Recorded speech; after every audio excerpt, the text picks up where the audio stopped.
Hey everybody, it's Angie and welcome to Hot and Flashy. In today's Foundation Friday for over 50s, we're going to be taking a look at foundation from Neutrogena. It's their Hydro Boost Hydrating Tint. This is a drugstore foundation that retails for $14.99 for 1 ounce, and it comes in 8 different shades.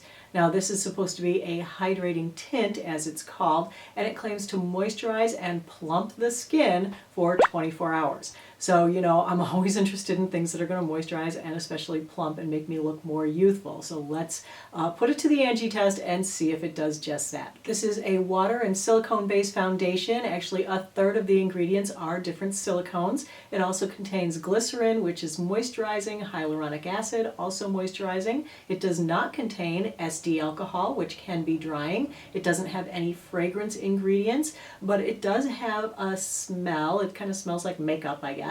And it doesn't contain any sunscreen. I have this in 2 colors. First, I picked it up in Soft Beige 50 and used that for day 1. I felt like it oxidized and was a little too dark for me, and so I picked up Nude 40, which is what I'm wearing today. So for day 1, I like to try it kind of on its own without any helpers, so no primer, no setting powder, and I apply it with just my fingers. It's got an oversized doe foot applicator that actually doesn't pick up that much foundation. You do have to dip back into the bottle quite frequently. It does have a very creamy feel when first rubbing it on with the fingers, but it also has kind of a little bit of a tacky feel as well. With 1 coat, it offers sheer coverage that definitely still needs concealer. The finish is semi-luminous, which looks nice from a distance, but accentuates texture up close. It went on streaky and patchy and just didn't seem to blend into the skin, but it didn't settle into wrinkles. It doesn't seem to set up though. It feels tacky all day,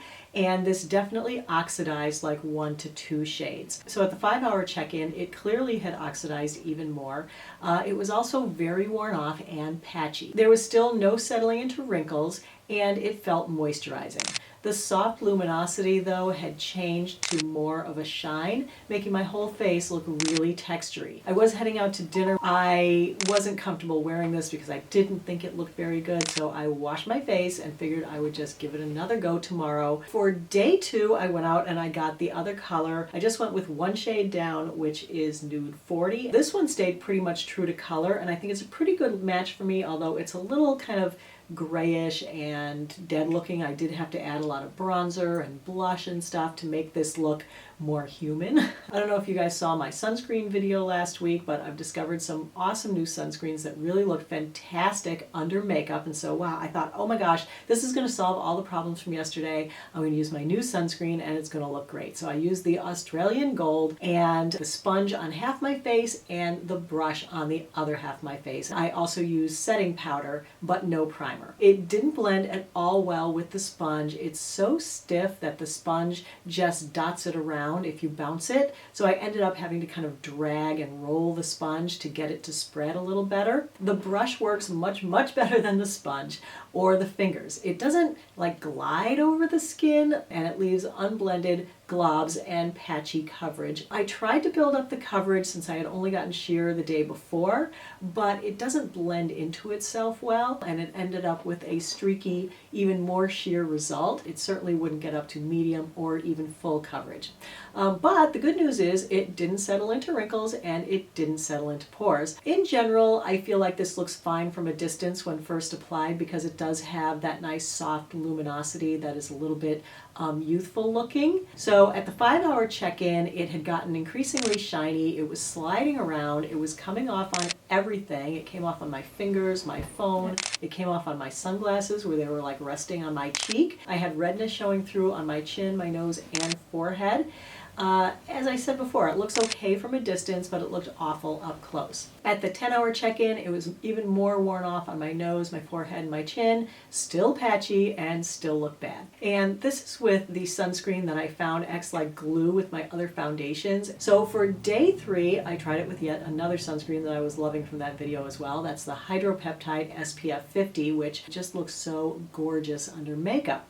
And so I was thinking that it would make this makeup look gorgeous as well. Plus, I was also going to throw everything else at it, from primer to setting powder to setting spray. So I used the Cover FX mattifying primer in my T-zone. I applied it with the brush again, which seemed to be the best method. It went on patchy, and again, it wouldn't blend into itself. I couldn't build it up to get any coverage, so I had to use a lot of concealer to cover the increasing pimples on my face, because I really do think this breaks me out. It looked dry and flaky around my mouth. It was caked by the sides of my nose and super shiny. I did do the mini bake with my IT Cosmetics Bye Bye Pores HD setting powder, and I used my e.l.f. setting spray, and that helped it a ton. Once I had the rest of my makeup on, I felt like from a distance, again, it looked fine. So at the 5-hour check-in, the wear was much improved by throwing primer, setting powder, and setting spray at this stuff. So it wasn't sliding around, it wasn't coming off as much. So at the 10-hour check-in, throwing everything at it definitely made it last for 10 hours. It looked fine from a distance, but it was so patchy and broken up on the surface that it just did not look good up close.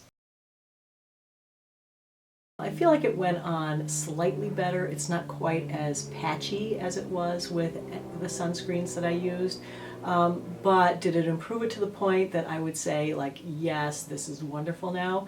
No. It still is like weird and dry looking around the edge of my lip. Over here where I tried to add more, it just looked cakey and heavy, and so I just tried to tap at it to just blend it in a little more, and instead of blending it, it removed it. So now I've got like a, you know, the redness showing through there again. I feel like this just is really hard to work with, and using it on, you know, bare skin didn't really improve it. It's so sheer, but you need to add so much of it that it just doesn't look good. It looks kind of obvious and unblended and strange. All right, let's do the last few tests. Let's take a look at how it looks in natural light and in overhead fluorescent light, as well as doing the flash test and the phone test.